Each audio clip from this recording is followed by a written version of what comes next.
السلام عليكم ورحمة الله وبركاته. الحمد لله رب العالمين وصلى الله وسلم على نبينا محمد وعلى آله وصحبه أجمعين. প্রিয় দর্শক শ্রোতা, আজকে আমাদের সংক্ষিপ্ত আলোচ্য বিষয় হচ্ছে বাব লা ইউযবাহু লিল্লাহি বিমাকানিন ইউযবাহু ফীহি লিগাইরিহি। আজকের অনুচ্ছেদ হচ্ছে আল্লাহ তাআলার জন্য এমন স্থানে কোরবানি করা যাবে না যে স্থানে আল্লাহ ব্যতীত অন্য কারোর জন্য জবাই করা হয় নৈকট্য হাসিলের উদ্দেশ্যে। কেউ যদি চায় যে আমি মাজারে গিয়ে আল্লাহর উদ্দেশ্যে কোরবানি দেব, সেটা বৈধ হবে কিনা, আজকে মূলত এটা একটা পয়েন্ট। আল্লাহ সুবহানাহু ওয়া তাআলা ইরশাদ করেন বা'দা আউযু বিল্লাহি মিনাশ শাইতানির রাজীম লা তাকুম ফীহি আবাদা لمسجد أسس على التقوى من أول يوم أحق أن تقوم فيه رجال يحبون أن يتطهروا والله يحب المطهرين। এই আয়াতের মর্মার্থ হলো আল্লাহ সুবহানাহু ওয়া তাআলা ইরশাদ করেন নবী মুহাম্মদ সাল্লাল্লাহু আলাইহি সাল্লামকে ইঙ্গিত করে বলেন, লা তাকুম ফীহি আবাদা, হে মুহাম্মদ, তুমি সেখানে কখনো নামাজ পড়তে যেও না। নিশ্চয় যেই মসজিদটি প্রথম দিন থেকে তাকওয়ার উপরে প্রতিষ্ঠিত হয়েছে, সেখানেই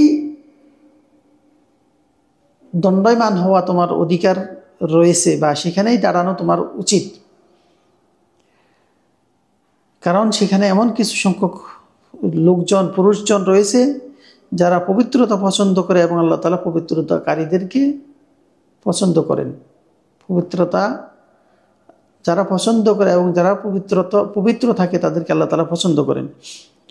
এই আয়াতের মর্মার্থটা আল্লাহ সুবহানাহু ওয়া তাআলা তার নবী মুহাম্মদ সাল্লাল্লাহু আলাইহি সাল্লামকে ইঙ্গিত করে বলছেন যে মসজিদুদ দিরার নামে যে মসজিদটি মুনাফিকরা নির্মাণ করেছিল মসজিদুন নববী থেকে মানুষদেরকে বিমুখ করার উদ্দেশ্যে,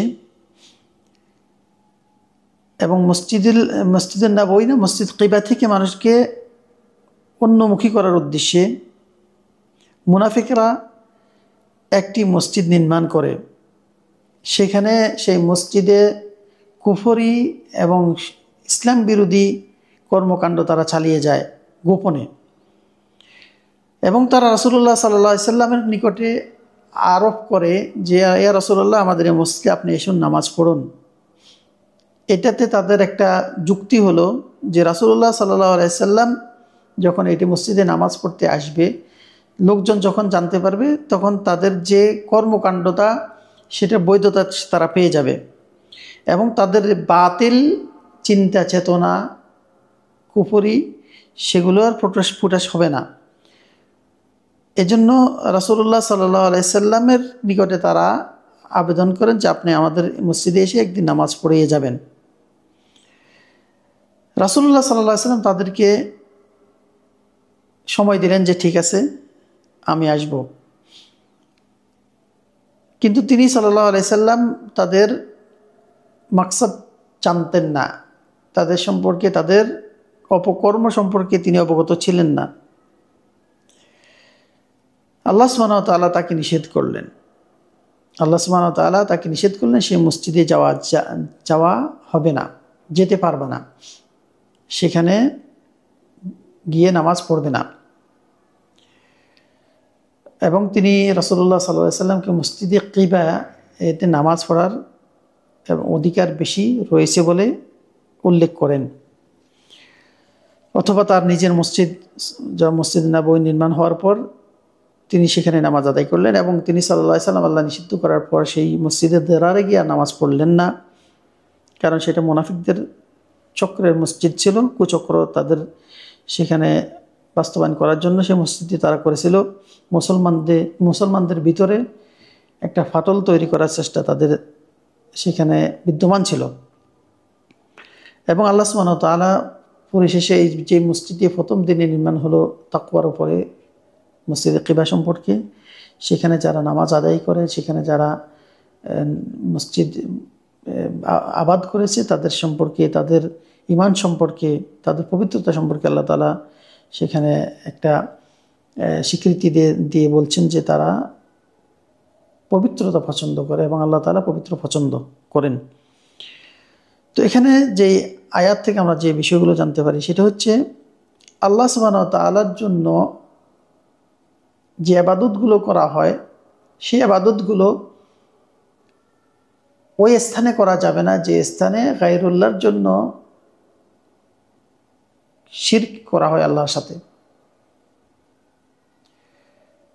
যে স্থানে আল্লাহর সাথে শিরক করা হয় সেই স্থানে গিয়ে আল্লাহর জন্য ইবাদত করা যাবে না। তদ্রূপ যেই স্থানে গায়রুল্লাহর উদ্দেশ্যে গায়রুল্লাহ সন্তুষ্টি অর্জনের জন্য জবাই করা হয়, কোরবানি দেওয়া হয়, বলিদান করা হয়, সেই স্থানে আল্লাহ তাআলার জন্য বিসমিল্লাহ আল্লাহু আকবার বলেও কোরবানি দেওয়া বৈধ হবে না, সেটা বৈধ হবে না। 2 নম্বর বিষয় হলো সালেহ নেককার ফেরেশগার লোকদের সাথে জমাতবদ্ধভাবে জামাত নামাজ আদায় করার ফজিলত রয়েছে।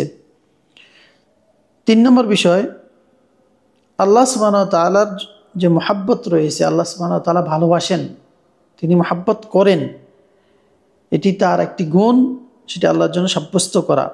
আর তা আল্লাহ তাআলার জন্য যেমন প্রযোজ্য, আল্লাহর শানে, আল্লাহর সম্মানে, আল্লাহর মর্যাদায় আল্লাহ তাআলার জন্য যেমন প্রযোজ্য সেভাবেই হয়ে থাকে। 4 নম্বর বিষয় হলো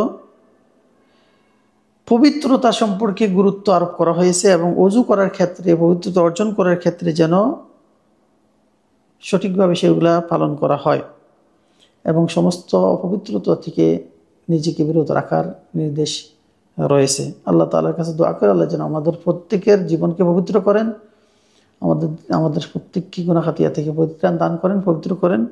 হাদা ওয়া সাল্লাল্লাহু আলা সাল্লাম আলা নবিয়িনা মুহাম্মদ ওয়া আলা আলিহি ওয়া সাহবিহি আজমাইন। আসসালামু আলাইকুম ওয়া রাহমাতুল্লাহি ওয়া বারাকাতুহু।